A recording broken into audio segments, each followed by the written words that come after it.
All right, we can go ahead and get started. I'll go ahead and call the meeting to order. It is 6:34 p.m. And we can get into roll call. Roll call. Right, Director Ahuja, Here. Director Bajaj, Present.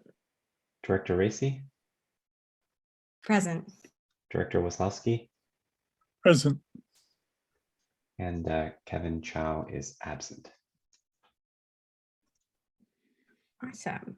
We'll go ahead and move into our second order of business, public comment for any items not on the agenda.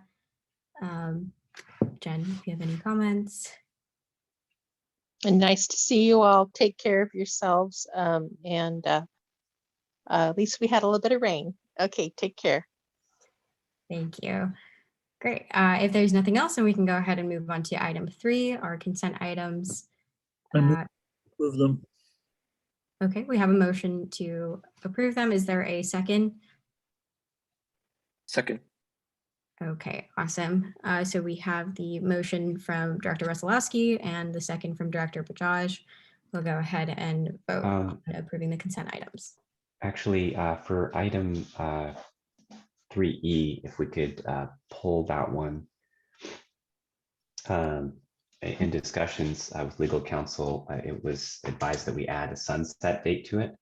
You can, you don't have to pull it. You can just ask that the motion include amendment to that item with your suggested revision. Okay. So, sorry, just to clarify, would the motion be amended to approve items A through D and then E separately, or just amending the approval with the sunset date? I think you could, as long as the maker of the motion and the seconder is okay with a friendly amendment to the consent approval, Kevin can tell you what he's looking for and you can approve the consent agenda as amended. Okay, so Director Wesolowski, are you amenable to changing your motion? Yes, I am. Awesome. I figured sunset date of roughly June 30th, 2027 would be about 5 years. So the idea was he wanted a delegation, and normally you wouldn't make a delegation that would be forever. It would typically be some specific date. So I suggested that he could enter into these renewals for the next 5 years without having to bring it back to the board. So that's where it was coming from. So you could probably do a roll call vote and be done with the consent agenda, Kevin. All right, Director Ahuja, Approved. Director Bajaj, Yes. Director Racy, Yeah. and Director Waslowski. Approved. Great. So we have passed our consent items. We'll go ahead and move on to item 4, our discussion and action items, starting with 4A. Kevin, if you want to go ahead and take it away. Okay, great. So let me just get down to the staff report here. Right, so the bylaws, I think they were last updated in 1992. They're really out of date. The board asked to refresh them in 2021. So staff has been working on this with legal counsel to bring forward an updated version. The version that we came up with is more based on law than on policy or even the old bylaws. The advantage here is that the laws don't change very often. So the bylaws wouldn't have to change very often. And most of the operational aspects of the bylaws are addressed in the board policy anyway. So the recommendation here is to go ahead and adopt these bylaws and of course, rescind all previous versions. There wasn't a red line version of this just because it's essentially a complete rewrite. Chris, is there anything that you would call attention to, or should we go through line by line on this one, or what do you recommend here? Yeah, all I would say was that myself and the county council himself actually reviewed this to make sure it was consistent with all of our other bodies. on things like the Brown Act, and then Kevin and I worked on the law relating to recreation and park districts. And all I would say was there was a lot of repetition between this and the board policies, and this is intended to be really the bylaws for the operations of the board primarily. And we can certainly go through it section by section, but from my perspective, it's pretty straightforward in terms of what it covers. Thank you.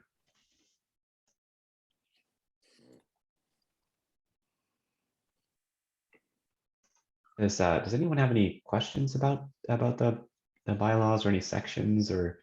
I did notice that when I was looking through them, at one point of them did say that established systems, let's see, it might be section 103, general powers to acquire, construct, improvement in, including but not limited, item C, 103C, to parks and open space both inside and beyond the district's boundaries. That kind of struck me as funny that it enabled us beyond the district's boundaries. But I suppose that's standard wording, as Chris would say. Yeah, Yeah. that was just out of the state law. You guys could certainly take that out, but it's not inconceivable that you might want to buy. A lot of times the county is buying things that maybe wouldn't be your core mission of recreation, but maybe you needed a storage building or you needed something else that might be outside your, deal. But that was just quoted straight out of the Public Resources Code. You could certainly amend that if you weren't comfortable, but I think it's pretty low risk. Yeah, it's pretty low risk. I don't foresee the district ever having enough money to buy anything that big, like another, a piece of property. So.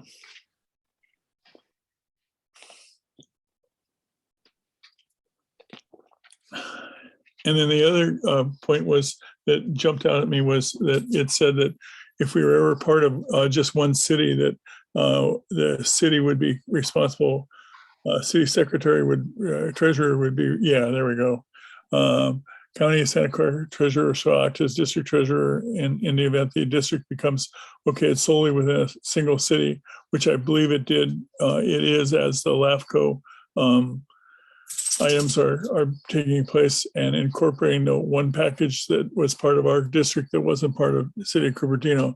The city treasurer shall act as the district treasurer. But once again, I'm sure, Chris, that's worded according to state law, right? It's directly out of state law, correct? So there's no point in, saying anything about that. Actually, the treasurer may never bother to take it over. Could also be what happens because it's just a pain in the ass. But we'll see.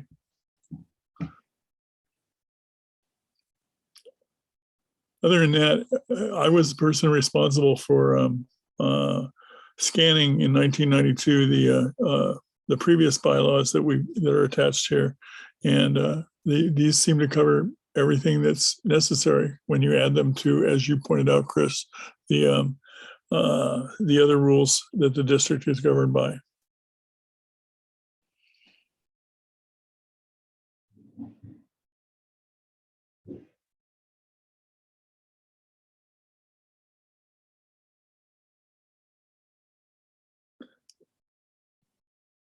There's no other comments. We could make sure there's no public comment and we could take a motion.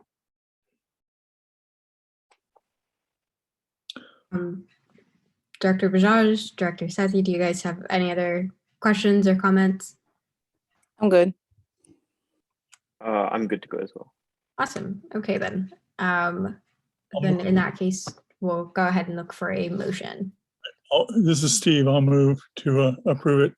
Bylaws. Awesome. And I'll go ahead and second it. And we can get into the vote. And I'm assuming no one has their hand up in public comment on this item. No, I didn't have any comments. Thank you. Okay, thank you. Okay, Director Ahuja, Yep, good to go. Director Bajaj, Yes. Director Racy, Yes. and Director Waslowski. Approved, yes. Thank you very much, everyone. I'm going to take my leave. Have a good meeting. Thank you. Thank you. For your help. Okay, great. In that case, we can go ahead and move on to item B, which is the draft fiscal year 2023 budget. Great, thank you. I'm just going to switch screens here.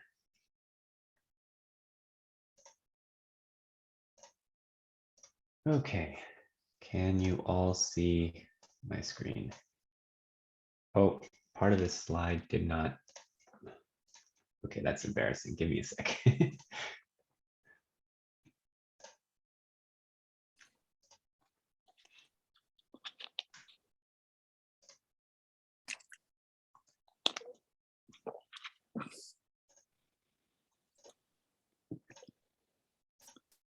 Okay, how about now? Perfect. Okay. So it is that time of year again. So we're going to look at the proposed budget for the fiscal year of 2023. We'll go through the introduction on this topic. We'll look at the operating budget. We'll look at the revenue side of it, the expense side of it. And then, of course, a new section is not the net operating income, but the other activity, which we'll go over in a moment.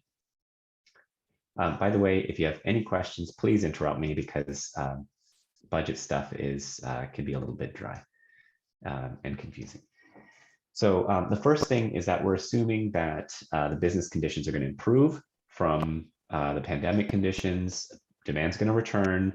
However, we're also, like everyone else, having a really hard time finding eligible staff.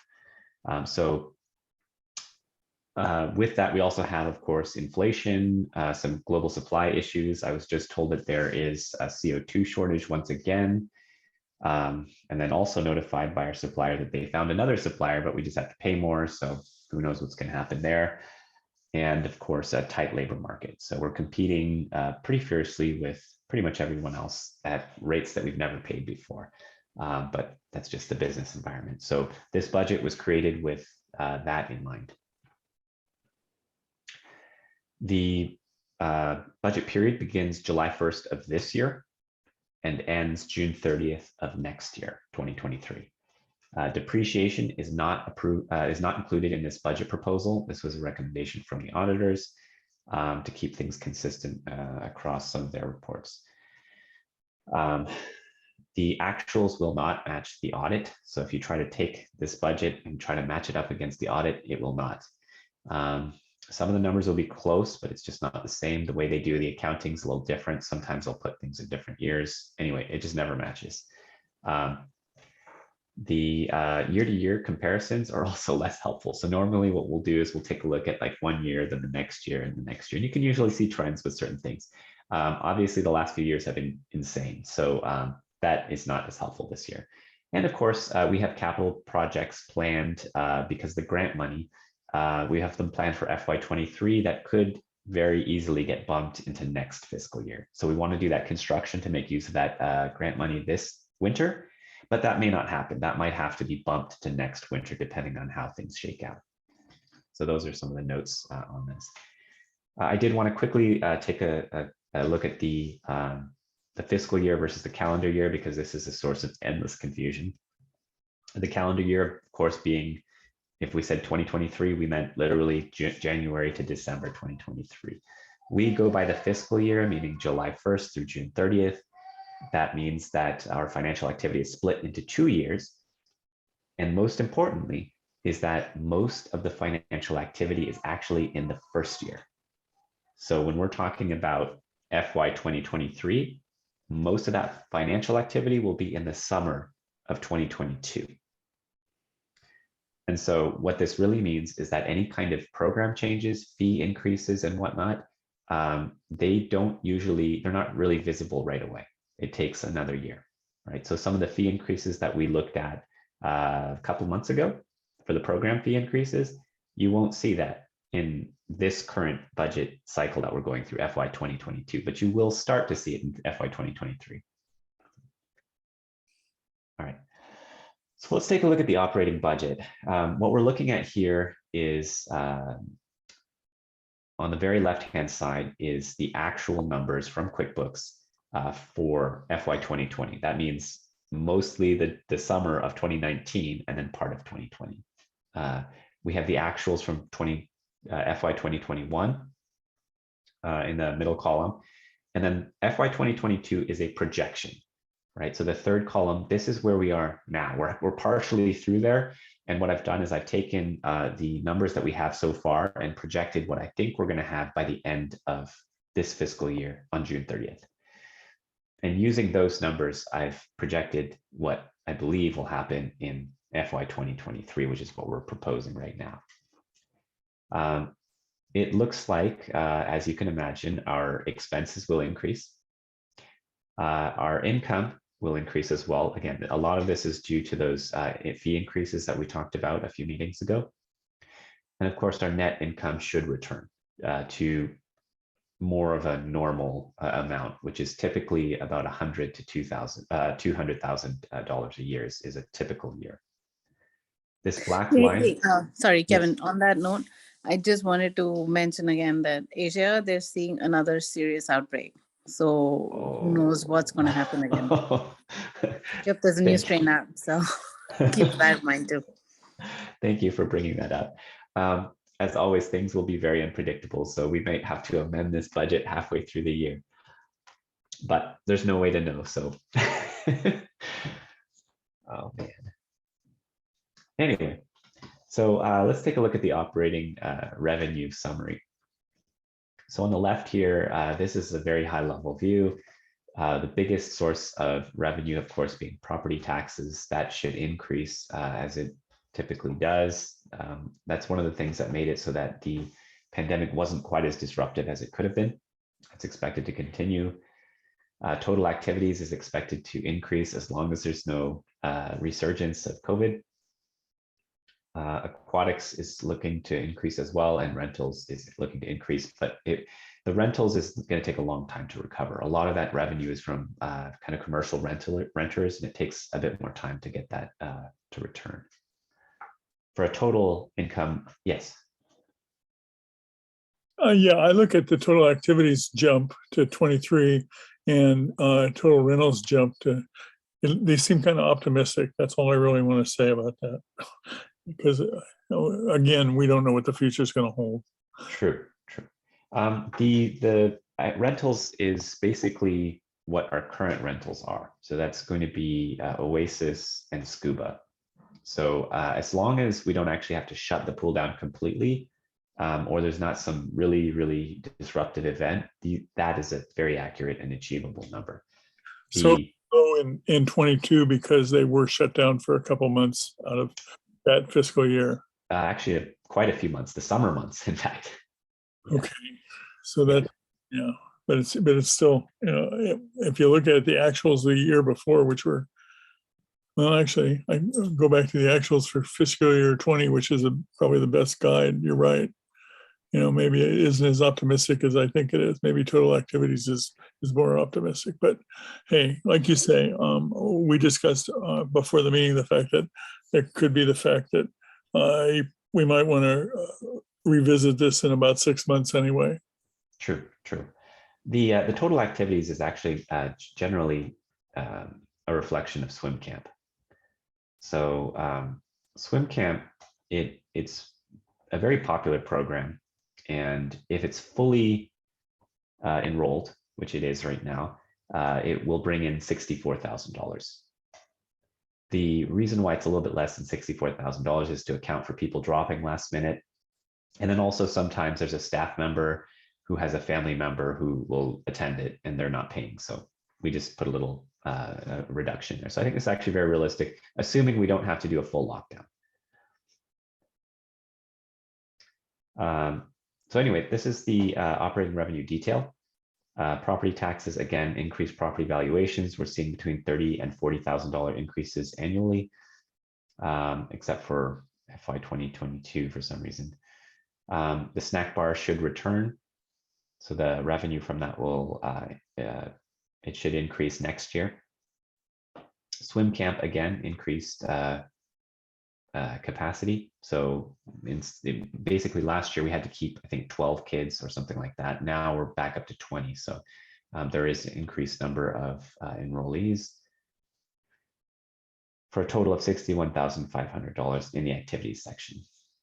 Under aquatics, there's swim lessons, which should return pretty strongly. Both increasing the capacity, the number of students that we can have at one time. It was capped at 66% last year. And this year, assuming we can actually get enough staff, then we're hoping to get closer to 12 students at a time. And of course, the fee increases that the board approved will also really help. For the swim team, we're looking at fee increases, but I think the recovery of the enrollment is going to be tough. The swim team kind of is a long game. It takes a long time to develop swimmers to the point where they're ready for that. So that may take longer to recover. Public swim, I think we're going to have a similar revenue as we did this year. The 39,000, I think, is based on some changes that we're making to the membership.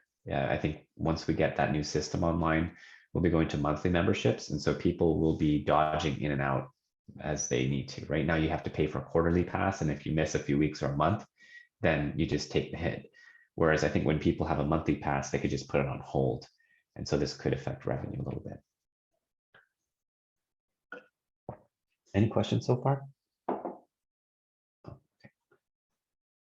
As far as the hall renters, we don't really see that returning anytime soon. It's indoor, and frankly, we're not really, our recreation partners are not expected to return. That's yoga. Pool renter, that should be up to 25,000. Again, that's Oasis and Scuba. Those two, I believe, well, they're already back, so we expect at least 25,000. And barbecue rentals should start next year. So I think we should see a small amount of revenue from that. Okay, any questions before I go into the expense? Okay, cool. All right, so here's the high level expense summary. Basically, the 4 different areas here. Total administration is expected to decrease. We'll dive into the numbers a little bit more in a sec. Total facility is expected to decrease slightly. Personnel costs are definitely expected to increase. And program fees are also, program expenses are expected to increase. So we'll dive into that in a moment. On the, let's see here, on the professional fees side, this number has actually dropped, but it's not quite what it seems. So essentially, the consulting and outside services section here is we're projecting about 32,000 by the end of this year, but next year we're projecting 20,000. It's not that there's less consulting work that's going to be done next year. It's that consulting work will be a capital asset and depreciated over time. So it's going to be at a different section down below at the very end of this presentation. So just keep that in mind.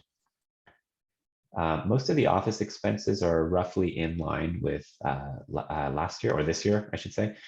One thing that we are looking to do is this dues, fees, and subscriptions. We started putting all kinds of stuff in there that shouldn't be. So what we're doing is we're going to start segregating that account so that it only includes actual memberships for things like CSDA or the California Association of Recreation and Park Districts. And we're going to start moving software as a service out into a new category. So that way it's really separated and distinct and you can see it. And it's not mixed together because they're really different things. And lastly, the liability insurance and D&O insurance is expected to be roughly in line with the year before. As far as facility expenses are concerned, this one, let's see here, it's about the same. Roughly. I think we may have been a little bit optimistic about the pool maintenance and supplies, but so part of the pool maintenance, this increase here is due to like the heater maintenance, but we expect to replace that at the end of this year. And so some of those expenses won't be there anymore because they'll be capital expenses, which we'll look at the very end. Yes. I think you're. Do our actuals for pool chlorine and CO2, those are the actuals for fiscal year 21 that we're seeing. So they include the 20 or 30% increase in chlorine and so they're already they already include those increases in the actuals you have, right? Okay. Yeah. Because that's a concern I have is longstanding over time, things like, chlorine and CO2 and gas and electric backup in facility can do nothing but grow. Yeah. Yeah. Well, the utilities certainly are growing. I think with the chlorine and CO2, there might be some changes. So for example, at the end of this year, if we do not just replacing the heater, but if we can actually change some of the equipment around, we could start using a little bit of acid instead of CO2. And there are some savings there. Not that acid is necessarily cheaper than CO2. It's more that when we dump the acid in, it makes all the chemicals go crazy, and then you have a tendency to overfeed some of the other chemicals. So you end up wasting it. So there's the potential for some savings there. I assume that there'd be a return to normal expenses for once we replace a lot of the equipment, less immediate upfront maintenance with new equipment. But you never know, we could get a lemon. Let's see here, total building and yard, that's roughly the same.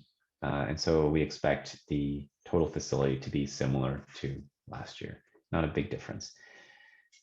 Snack bar will return. So we're going to be buying more snacks. Those snacks are more expensive. So we expect that cost to be a little bit higher there. Let's see here. Program supplies and related, we expect that to be similar. And down here under the advertising section, this is the one-time costs that we spoke about with upgrading the website and doing some other marketing stuff. So we're pushing that to FY 2023, probably the winter. So not probably December of 2023, January of 2023. All right, personnel and wages. This is pretty much what you expect. Everything's going up. And there's not really anything super notable in there. It's just a straight increase, mostly to payroll right here. And so our total expenses are expected to be about 904,712. So this is the new section that I've added to this year's budget because of the grant money. So our net operating income, this is basically our income minus our expenses. We expect to make $156,288, which is roughly in line with what pre-COVID. But then what's going to happen is that we're going to be obtaining about 180,000 in per capita grant money. On the other hand, we have to spend, there's a matching fund portion of it. So to get that, we have to put in a little bit less than 50,000 of district money in order to get the 180. So at a minimum, we will be spending, our project costs will be $230,000. The other $20,000, if you remember earlier in the presentation, I said we're not using less consultants. It's because the architectural services will create some kind of a site plan, which will be part of the capital outlay instead of in the expense section. And then, of course, this will be depreciated over a number of years. So that cost will be spread out and smoother over time. And so we expect the net change in fund balance to be about $87,000. Is there any questions on this portion?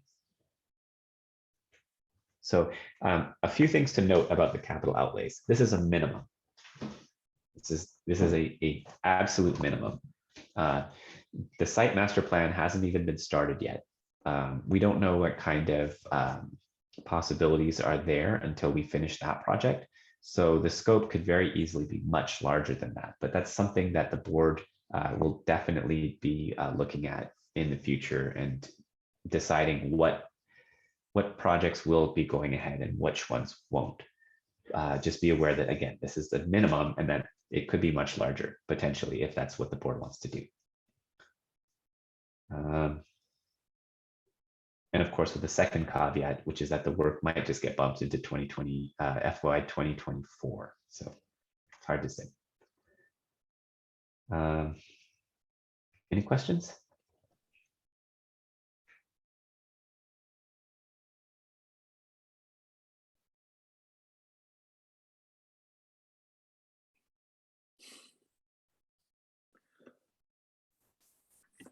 I'm surprised.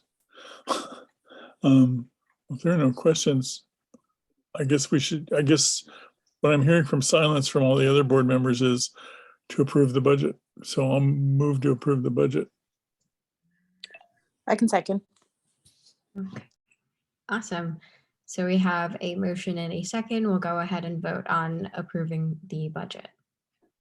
All right, Director Ahuja, Approve. Director Bajaj, Yes. Director Racy, Yes. Director Wasowski. Yes. Wow. I'm glad to hear that we're looking at it 6 months from now again, just to see where we're at. Because as one of the other board members pointed out, I think it was the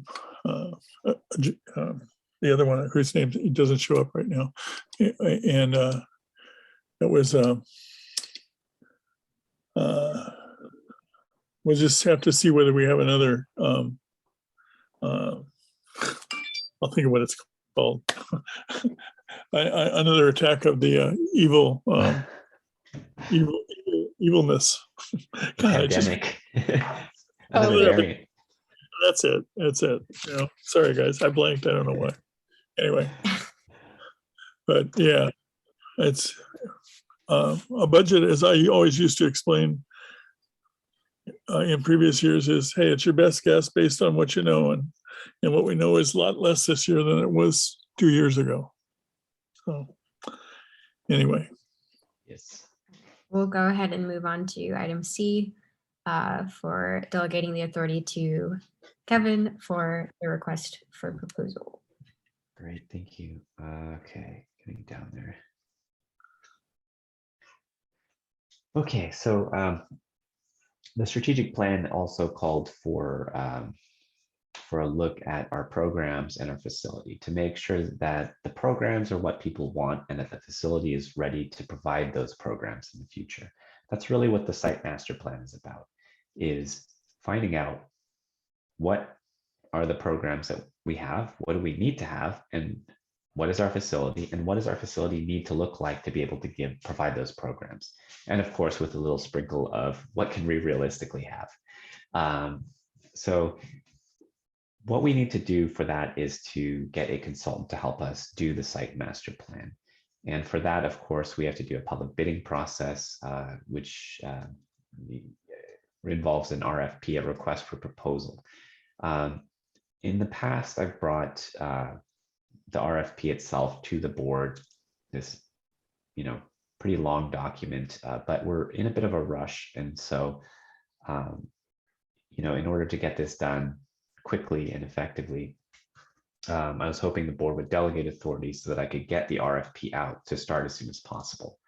The reason why there's such a rush is because the grant money needs to be used, by the end of 2023, so that there's still enough time to actually get reimbursed from the grant money by the deadline. So in order to do that, what I prefer to do is try to rush as much as possible and finish the, I'm sorry, I'm starting to get a little, I think my medications are wearing off here. Hold on. You can't tell I'm kind of sick right now. Anyway, so I would like to try to finish the work as quickly as possible so that if anything goes wrong, we still have time to do the construction next year. Whereas if we plan to do everything next year and things go wrong, there's no plan B. So, with the site master plan, we have to finish it, and that will tell us what we need the facility to look like, what's important, what are the types of things that we're going to need. Then we're going to need to look for an architect to actually draw the plans to make whatever it is that we found that we needed. So there's a second step. And then after that, depending on what it is, if it's small, we can just do it. But if it's big, then we'll have to actually do another RFP to actually find the construction services to do the work. So, just doing an RFP is probably like about a month process, right? You have to write your RFP. Then you have to post your RFP. You have to wait several weeks and answer questions to whatever vendors decide they may want to bid on it. Then you have an unsealing where you look at the contracts, you sign one of the contracts. And then after that, you still have to wait for those companies to actually free up enough time to do the work, usually a couple of weeks or maybe months. So as you can tell, if there's 3 back-to-back RFPs, I mean, the timeline is maybe a little over-optimistic already. So, just to make sure that things actually do happen, I wanted to make sure that we do things as quickly as we can. And this seemed like the best way. Is there any questions on this one? Oh, also, I'm not entirely certain how much this master plan will cost, but I project it'll likely be in the $15,000 to $35,000 range.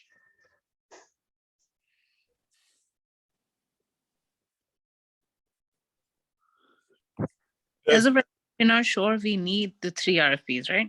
We just might need 2. It is possible. Yeah. So let's say that the site master plan comes back and says, pool's fine the way it is, facilities fine the way it is, there's some small improvements, then we don't need an architect to redesign the interior of the bathrooms, right? Then we would just go ahead and do an RFP for whatever construction services we need. At a minimum, we're going to need to do the 2 things, pool deck and pool heater. That's the absolute bare minimum. But ideally, it would be pool deck and then pump room. You're basically doing kind of almost a 20-year refresh on that pump room. So that's the bare minimum. But above that, there's many other projects that could be done or things that could be added, right? Again, redoing the pool deck, how about some deck showers, right? Things like that. There might be some opportunities in there. The costs of the pool deck, the last estimate you had was about how much? 30 to 50. 30 to 50. So that would leave up to 220, or no, yeah, up to 200 for redoing the equipment room.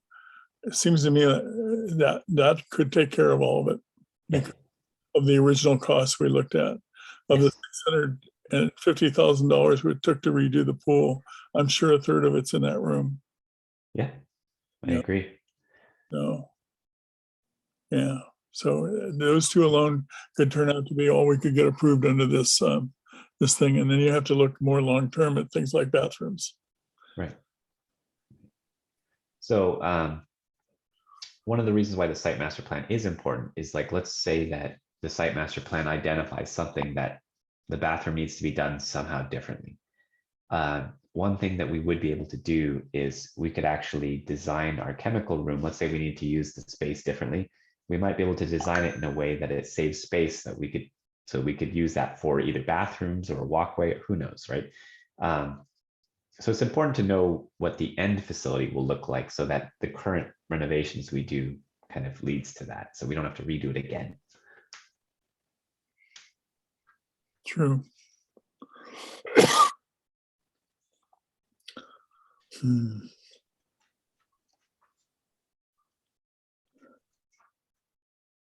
Nobody else has anything? So my only thing is, I absolutely agree with that we should get the site plan done quickly, but I am a little hesitant on delegating authority right away because, with all the confusion around, it shouldn't seem to the public as this one person is taking all the responsibility. That's just my opinion.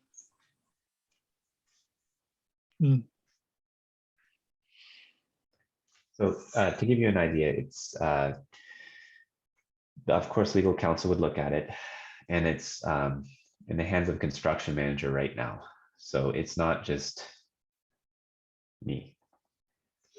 But I do see. I would take your word for anything. It's more the public opinion that that I don't want to stir up anything that doesn't need to be stirred up. Basically, it's been nice and quiet. Let's keep it that way. Is where I'm going with that.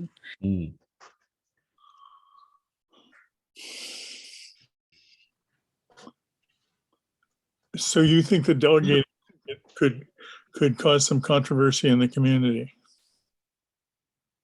I am not sure, but that is what makes me hesitate, because I don't want that to become an issue with controversy starting up, or I really don't know. But again, that's just one person's opinion. And how about the rest of you? What do you feel? I think we can either continue discussing or just go ahead and put it up to a vote. If one of you feels as though we can just go ahead and move for a vote, and Director Sethi, you can either abstain or vote against it. We can do that or continue discussing. Well, I can actually talk about what would happen if we don't, because that's also important. What happens if the board doesn't delegate authority? So in the event that the board does not delegate authority, it's not the end of the world. What that means is that the construction manager and I will finish the RFP. We'll run it by legal counsel. Then what we'll do is we'll put it on a future agenda. So if the timing works out, that would be the May agenda. If the timing does not work out, that would be the June agenda. The other option is to do a special meeting sometime in May, just to be expedient about it. That's the other thing that we could do. Then once it's adopted or approved, you can look at all the RFP documents. Then at that point, then of course we would still need to post it, wait, and so on and so forth. Whatever the board is comfortable with, that's fine with me. I think, go ahead. No, I was just going to say, I generally, I don't really have any issues, just because, like you said, it's the RFP will still have, the eyes of legal counsel on it and everything. That being said, I don't mind adding some more sort of guarantees, if you will, by like having certain stages checked out by the board. But it seems like saying no to granting, full authority comes pretty close to that. So I guess my question is, what are the biggest negatives for you to execute if we don't go ahead with this? The biggest negative really is just that it takes a little bit more time. It also depends on timing, honestly. So there is a possibility that even if the board said, yes, go ahead, delegate authority, there's a possibility that maybe the RFP isn't even ready by the next meeting, right? So the delegation really just gives me flexibility to act quickly, that's all. And it may be buying a week, it might be buying 2 weeks, it may be buying a month. But that's really the only advantage. The disadvantage is the opposite. It's time. It means that I'll be crunched somewhere down the line later on. And I think the other thing too that I would look at is what the advantage of having eyes on the RFP might be. Like or perhaps maybe actually maybe I can suggest an alternative. What if we have one of the board members what's it called? Kind of review as well as part of the delegation, right? So delegate duties subject to sign off by either a committee, an ad hoc committee, or something like that. That could make it so that there is some board oversight. Yeah, I think that works. Make it a committee, at least a couple of board members. That way it's not just on one person, right? That way the responsibility. I think that works better. Thank you. Another possibility would be to just keep us informed more in more detail as you're going along, and then it would be up to the board member, any board member who wanted to say, hey, I think we need to review this. If there's something that looks like it needs more detailed review. What do you think of that? I mean, that's another way to do it.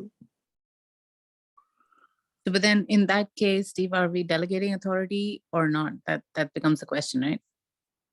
If you're delegating authority,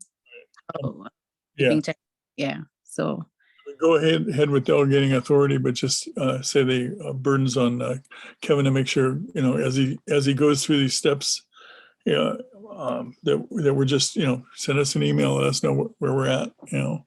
Another way to do it would be to make it a mandatory part of every meeting to see where he's at in the process. Because I see his point of, I would go ahead with a motion to delegate authority, to expedite the process, because he's right. We're running out of time to get any of this stuff done by our winter break. And when it comes to continuity, at least by the time you get around to it, getting it done, at least 2 of the board members are going to be changed. That's another thing that's going to happen in November, about the same time frame as he'll be in the middle of trying to get final approval. So it's really tight, and that's why I'm saying I would move to approve delegating and keeping us informed. If 2 of the board members want to, 2 of the continuing board members want to keep an eye on what's going on, that's fine with me too. Just say, hey, I shouldn't be one of them because I'm not going to be around to see the end of these projects. But that's all I'm saying. Yeah, I just feel more comfortable with the committee. Right. Sounds good. So I make a motion to delegate authority to the general manager, but he'll be overseen by a committee of 2 board members. I'll second that. And I was thinking one of them probably should be Misha as the chair. Yeah, I'd be happy to do it. Yeah, although you might get voted out of office in November too, I forget. So. I think in that case, then for the last agenda, we could move that over to whoever is coming in. But I'm happy to do it for the time being. The RFP process would wrap up within a couple of months. So the whole arc is done in a few months. So well before any office changing. So this RFP is, again, it's just to get the site master plan started. Once it's started, then that's done. So the authority is only to basically ask people to submit proposals. That's all. Awesome. In that case, then I'd be happy to do it. If anyone else wants to volunteer to be the point of contact. I can do it. Awesome. Okay. In that case, we have a motion on the floor to move forward with this, with the caveat that Kevin will be checking in with Director Sathiana. All right. Are we ready for a vote? All right, Director Ahuja. Agree. Director Bajaj. Yes. Director Racy. Yes. Director Wasowski. Yes. Awesome. Great. In that case, we'll go ahead and move on to item 5, starting with 5A, the general manager's report. So, okay. As you are likely aware, the pool began malfunctioning on April 14th, and it led to 2 hours of lesson cancellation and 3 hours of swim team cancellation for a total of 12 hours due to the heater in the past fiscal year. We were able to bring it back online, which was very good. So, in terms of our work, we're a little bit behind on the board orientation. There's still a director who has not completed their Form 700 and sexual harassment prevention training or ethics training. In terms of, let's see here, pool heater, we'll talk about that later. We talked a little bit about the staff shortages. What we've done is we've increased the referral bonus for our staff, so they're referring their friends, which is helpful. For the outreach plan, we fully implemented the Zoom phones. There's little weird hiccups. So for example, they put a 20 text message limit on their phones to prevent spammers from signing up for Zoom phone and then sending spam out to other people. So, but there's little quirks like that we're still kind of working out. Other than the Zoom phone and the domain change, we're actually going to put the rest of the outreach project on hold just to make sure that we can get the site master plan and the grant money spent on time. As for the grant, we have the funds are fully encumbered, meaning that they're on hold for us. So all we have to do is just complete the projects and then begin the process of filing for reimbursement.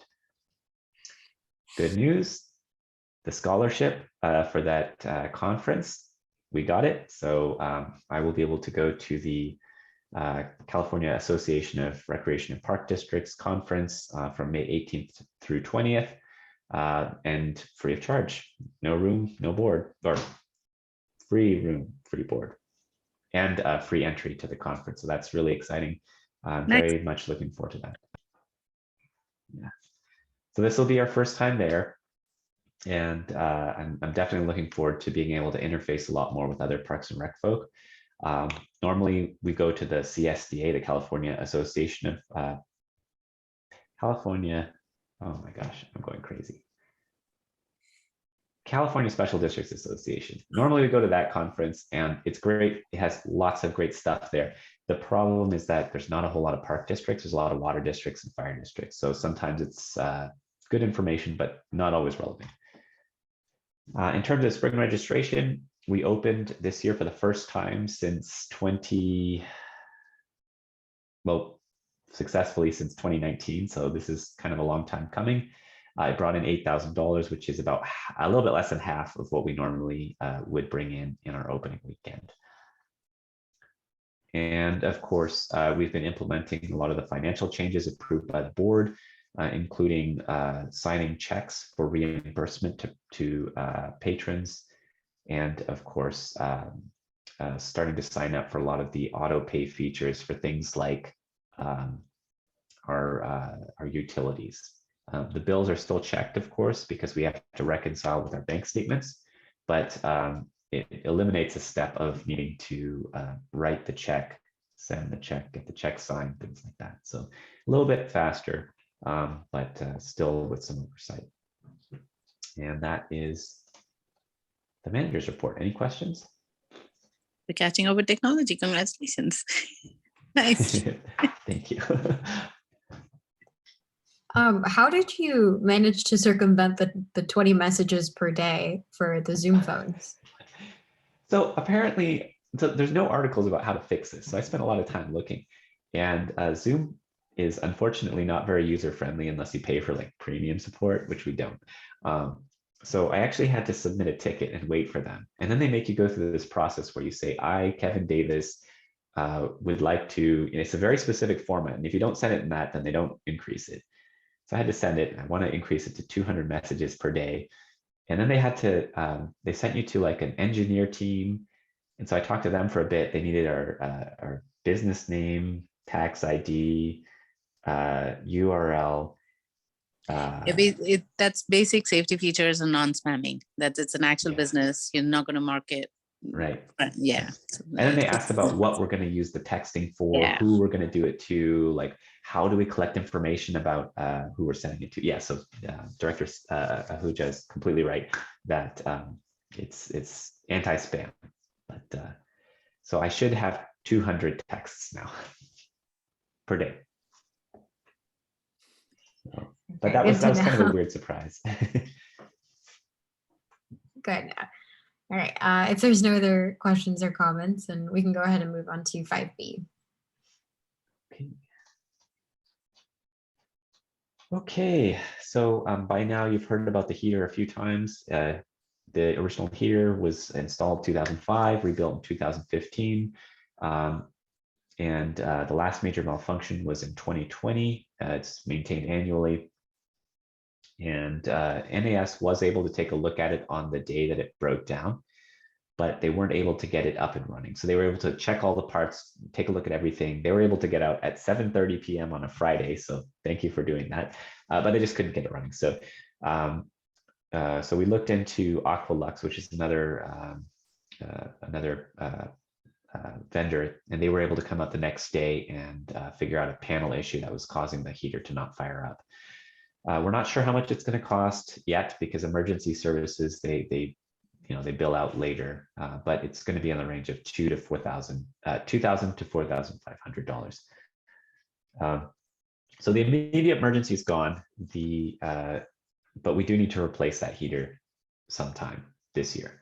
Earlier is better, but because of the grant money, because of the site master plan and the potential that we need to do something different from what we have, ideally we would wait until at least the site master plan's done so we know what we're looking at, whether we can just do a straight replacement or whether we can do something more fancy. So a straight replacement would be just another heater similar to the one we have. They actually come a little bit smaller these days. I don't know why, but I guess the units just aren't as big. So great. But the other possibility is to install 2 smaller heaters for redundancy. So if one breaks, the other one will keep us going for a little while. There's also some weird fancy stuff we could do, like we could stack them up or like do weird things so that it takes less space. So that's something to look at once we look at the actual replacement. In any case, the most ideal is to do it in the winter, get it done, drain the pool at the same time because our total dissolved solids are getting a little high. Ideally overhaul the pump room so we can save space and make everything work a little better. But that the pump or the heater may decide to quit when it quits. So we'll see. Does the board have any questions on this?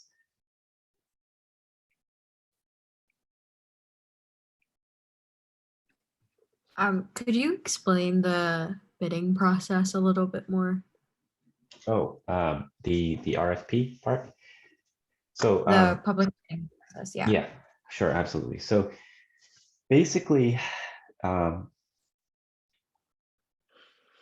whole thing started with what the law is there for is to prevent public agencies to give out contracts to their friends. And so what you have to do is a public bidding for projects that go over a certain amount to make sure that everyone has a fair shake in getting the project. There's no behind the scenes deals. I believe the threshold is $25,000 for construction. So if you go over that threshold, you are required to do a public bidding process. And the way it works is that you put together what's called an RFP, a request for proposal, which is a document that says, this is who we are, this is what we're looking for, here's your deadlines, and here's who you talk to for questions. And these are the requirements in terms of like insurance or things like that, right? So, and then you post this in a public place, and potential vendors will look at it and say, okay, I meet these qualifications, I provide this service, and so I'm going to put my own proposal together to say, okay, this is what I'm offering. I'm offering to build your whatever with these parts. They meet your specifications. I have, insured for this amount or whatever your insurance requirements are. And then they submit this package to you by the deadline. And you do an unsealing process. So everyone can be there. So all the vendors usually send their folks over and you unseal all the proposals, you look at them, and then generally, I think we might be required to take the least expensive responsible bidder. So what that means is if they meet the requirements which we have set in the RFP, then we must choose the lowest cost one, is generally how it works. So it's very difficult for a small agency to do these because we're just, I mean, it's all written in legalese. I mean, it's like, and in a lot of ways you have to know how to build something in order to write what you need, right? And the specifications for that thing. So a lot of times we have to get an outside expert to help us write an RFP to get people to propose for us. In any case, that's the RFP process. Does that help? Yeah, I think I was a little more curious in terms of the timeline. I know that we want to try and replace it by winter, but in terms of like board action and all of that, what would the timeline look for us? Oh, okay.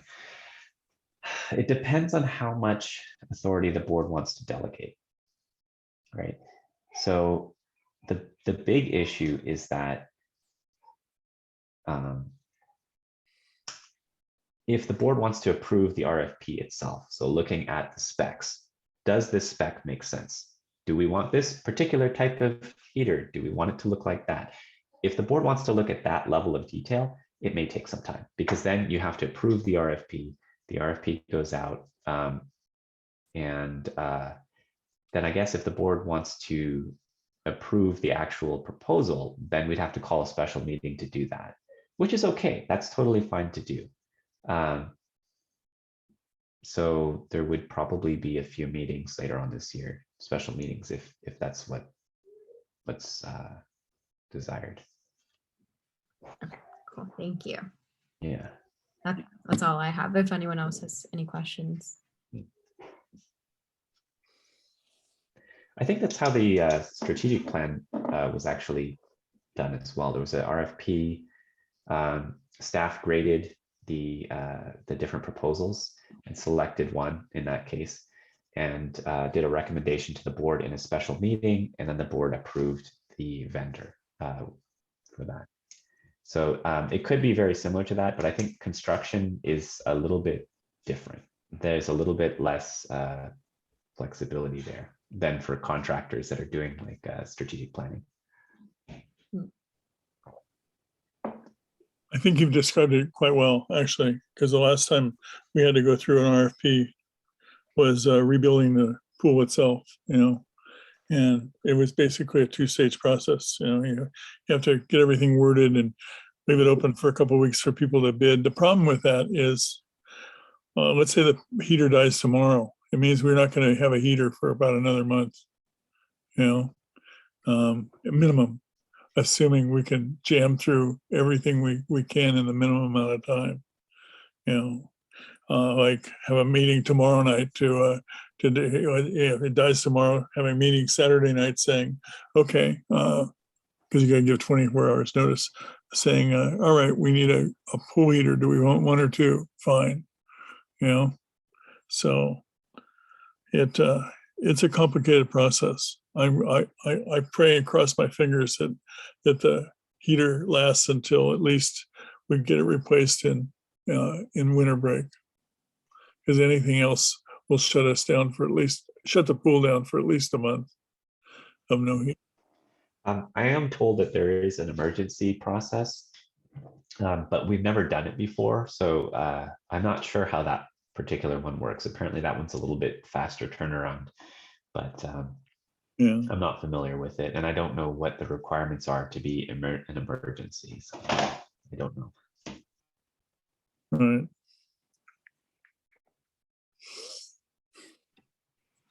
Well, if there aren't any other questions or comments, then I'll go ahead and move to adjourn. If there's a second. All right. I'll second it. All right. Is anyone opposed to adjourning instead of doing a roll call vote? I think we'll let you. All right. Hearing no opposition, we'll go ahead and adjourn at 7:36.